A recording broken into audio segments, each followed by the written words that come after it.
Welcome to the Deep Dive. Today, we're zeroing in on something absolutely vital if you're aiming for that pilot seat, our mission. A proper deep dive into aircraft accident and incident investigations. We're tailoring this specifically for you to really nail down what you need for those ATPL theory exams. We'll be looking at the core definitions, who does what, and why it all matters so much. This is foundational knowledge. It absolutely is. And, it's easy to think of this as just another exam hurdle, but it's so much more. Understanding these definitions, these procedures, it's about grasping the very bedrock of aviation safety, how the entire industry learns, how it improves, and the crucial thing to remember right from the start is the objective. It's always about prevention, not blame, never blame. Prevention, not blame. That's a key phrase we'll keep coming back to, I think. So let's lay the groundwork. In aviation, precise language is everything, isn't it? Especially with safety. You mentioned understanding comes from a key international document. Exactly. The sort of global rule book for investigating aircraft accidents and incidents. That's all laid out in ICAO Annex 13. And when we say global, we really mean it. Unless it specifically says otherwise, the rules in Annex 13 apply to investigations no matter where they happen. So anywhere in the world, basically. Pretty much. Now, there is a slight nuance concerning the state of the operator, particularly with leased or chartered aircraft, which is common these days. If the airline operating the plane isn't the same state where it's registered, but that operator's state does take on the relevant responsibilities under Annex 13, well, then they step into that role for the investigation. Okay. So it covers those complex international setups. Makes sense. It ensures there's always clear responsibility. Yeah. Right. Okay, let's unpack this terminology then. Because how we label an event accident incident that really dictates the response, doesn't it? Let's start with the big one. What officially counts as an accident? This feels like definition number one we need to pin down. It really is. And the definition is incredibly precise, so listen carefully, especially for those ATPL questions. An accident is defined as an occurrence, and it's tied to the operation of an aircraft.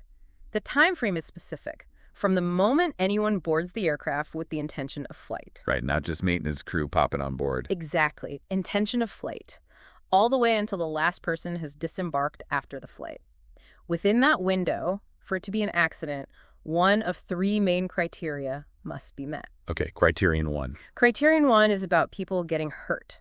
Specifically, a person is fatally or seriously injured, and this injury has to be a result of either being in the aircraft or direct contact with any part of the aircraft. Including bits that might have fallen off. Precisely, including detached parts, or direct exposure to jet blast. That counts too. Okay. Are there exceptions here? What if someone has a heart attack on board? Good question. Yes, there are important exceptions. Injuries from natural causes, like a heart attack, are excluded. Also, self-inflicted injuries or injuries inflicted by other people. And interestingly, injuries to stowaways hidden outside the normal passenger or crew areas. So it focuses purely on the operational safety aspects of the aircraft itself. Exactly right. It keeps the focus tight. Okay, what's the second criterion for an accident? The second one deals with the aircraft itself. Aircraft damage or structural failure. But not just any damage. It has to be damage or failure which adversely affects the structural strength, performance, or flight characteristics. So it really impacts how the plane flies or holds together. Yes. And critically, it also has to be damage that would normally require major repair or replacement of that component. We're not talking about a scratched window or a loose tray table here. It's significant stuff. Right. Major repair or replacement. That sounds like a key phrase. But I remember hearing there are specific types of damage, even quite significant sounding ones, that are explicitly excluded from this definition. Things that don't automatically trigger an accident classification. You're absolutely right. And this is prime territory for exam questions, testing if you know these crucial exceptions. Annex 13 lists specific things. Damage limited only to the engine, including its cowlings or accessories.